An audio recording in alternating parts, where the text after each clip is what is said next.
Arrêtez. HBO, arrêtez. Ça suffit. Épisode 1, j'ai pleuré. Épisode 3, je n'en étais pas loin. Épisode 5, j'ai lâché ma petite larmichette. Arrêtez. Ça ne vous suffit pas de nous proposer juste une série de qualité? Il faut en plus de ça que vous nous rendiez malheureux. Libre à vous. En tout cas, je suis très content ou pas de vous retrouver pour cette critique de l'épisode 5 de The Last of Us qui sort exceptionnellement donc de la nuit du vendredi au samedi. Donc c'est-à-dire que cette semaine, on a eu déjà 2 épisodes de The Last of Us. Pourquoi l'épisode a été ravancé? Tout simplement parce que, eh bien, la nuit du dimanche au lundi, il y a le Super Bowl. Et par ailleurs, on fera un énorme live, donc demain à partir de 21h, par rapport au Super Bowl. J'ai vraiment très hâte. Youhou. Vraiment. Non, en vrai, ça va être trop cool parce qu'il va y avoir plein de trailers, mais ce n'est pas le sujet. Nous allons donc parler de cet épisode 5 qui est, selon moi, le meilleur de cette saison 1, puisque de toute façon, il n'y a que 5 épisodes, mais je commence habituellement ce genre de vidéo avec un mème, et je pense que ceux qui ont vu l'épisode comprendront. Voilà. J'espère que cela vous met mal. Mais parlons un petit peu de cet épisode que j'ai beaucoup apprécié. Et ce que j'ai vraiment beaucoup apprécié, d'autant plus, c'est que cet épisode, en fait, mélange tout ce que j'ai aimé durant les 4 premiers épisodes.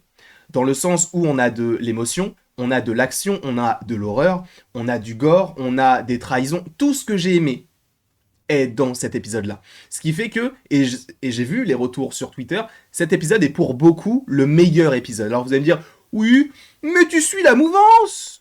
Tu suis la mouvance! Non, frère, on a chacun notre propre perception des choses, notre propre subjectivité, et je dois dire que j'ai vraiment beaucoup apprécié regarder cet épisode 5 de The Last of Us, qui, selon moi, donc, est le meilleur en tout point. Déjà par rapport à ces deux personnages, qui sont, selon moi, très très très très bons. Donc on a Sam d'un côté, Henry de l'autre, qui sont donc des frères. Leur relation est très touchante. Alors, pour le coup, le côté frère qui, du coup, découvre une nouvelle famille, etc., ce sont des choses qu'on a déjà vues. Bien évidemment, si j'ai bien compris, ce sont des choses qui sont déjà dans le jeu vidéo et apparemment très bien exploitées dans la série. Donc, pour le coup, je n'ai pas forcément ce rapport de comparaison puisque je n'ai pas joué au jeu, en tout cas, jusque-là.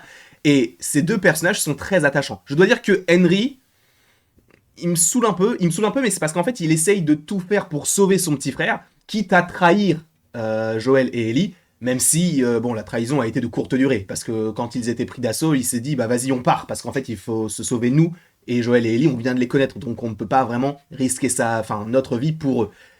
Et pour le coup je comprends ce point de vue là, mais Henry m'a un petit peu saoulé de temps en temps, mais aussi le jeu d'acteur a fait que c'était aussi pour ça qu'on attendait ce personnage-là, c'était parce qu'on se disait, bah, est-ce qu'il va privilégier la vie de son frère, sachant qu'il a déjà causé la mort d'un personnage, et notamment donc le frère de Kathleen, puisqu'on comprend pourquoi est-ce qu'il est recherché d'autant plus.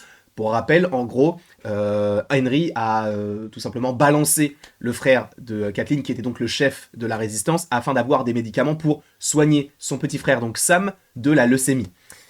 Et donc, il a eu ce qu'il voulait, le frère est donc mort, et donc il a déjà trahi quelqu'un. Lui-même le dit à Joël, en fait je t'ai menti, j'ai déjà tué quelqu'un. Et c'est assez intéressant du coup de voir son évolution, de voir que oui, il va commencer à les trahir, mais vu qu'il va se sentir en danger, il va revenir vers eux parce qu'il sait que ce sont les seuls sur qui il peut compter. Donc ça c'est assez intéressant de se dire que oui, il y a un petit côté égoïste, mais il y a aussi un côté altruiste, dans le sens où il va même aider à un moment Ellie à sortir du coup de cette mêlée, entre guillemets, où il y a donc tous les gens de la résistance qui vont leur tirer dessus. Donc ça c'est plutôt intéressant de voir un petit peu l'évolution assez rapide de ce personnage-là, même si le destin est un petit peu néfaste. Après, le personnage de Sam, je le trouvais plutôt intéressant. C'est un petit bonhomme qui est vaillant, qui a quand même peur, mais qui a son petit caractère, qui sait bien évoluer dans ce monde-là, parce que de toute façon, il n'a connu que ça. Donc ça, c'est assez intéressant justement d'avoir une ellipse de 20 ans, ce qui signifie que lui et Ellie n'ont connu que ce monde-là, ils n'ont pas vécu le monde d'avant, entre guillemets.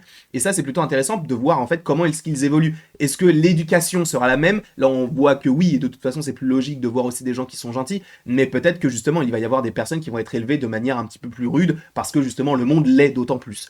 Donc ça sera assez intéressant de voir qui est-ce qu'ils vont rencontrer par rapport à leur quête d'aller dans le Wyoming. Après, bon, Joël, c'est Joël. Bon, l'image, elle est pas incroyable, mais j'avais envie de mettre celle-ci parce que je kiffe le moment où il crie pour essayer d'alerter Ellie et les petits bonhommes. Donc ça, c'est plutôt intéressant. Après, du coup, le côté Fedra, le côté Kathleen, tout ça, moi, ça m'intéresse pas des masses. J'ai mis cette image-là parce qu'elle était en bonne qualité, c'est uniquement pour ça. Après, pour moi, le GOAT de l'épisode, alors c'est clairement Ellie. Ellie qui est paradoxale. Pour moi, elle est très paradoxale et c'est un petit peu justement ce que je disais par rapport à l'éducation dans ce monde-là.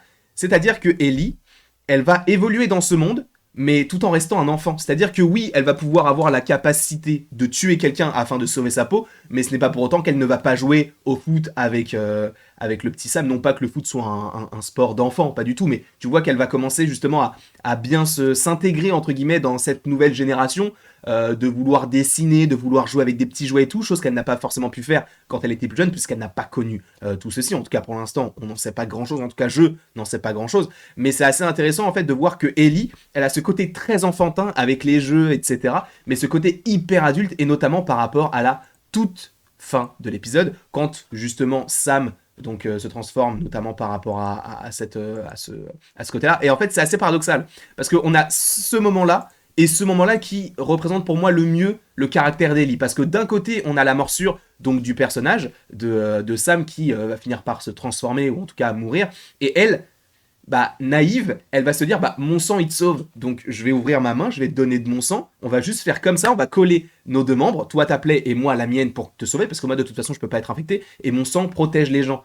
Et du coup, elle va se dire, bah, vas-y, je vais faire ça. Sauf que, du coup, c'est un petit peu crédule de sa part, dans le sens où elle va se dire, bah, c'est bon, je l'ai sauvé. Sauf que ça ne se passe pas du tout comme ça, et il finit quand même par se transformer. Donc, c'est assez intéressant, en fait, de voir que d'un côté, on a bah, Ellie qui reste une enfant, et de l'autre côté, on a eh bien, une Ellie qui prend ses responsabilités. C'est même elle qui dit à Joël, Joël, on y va.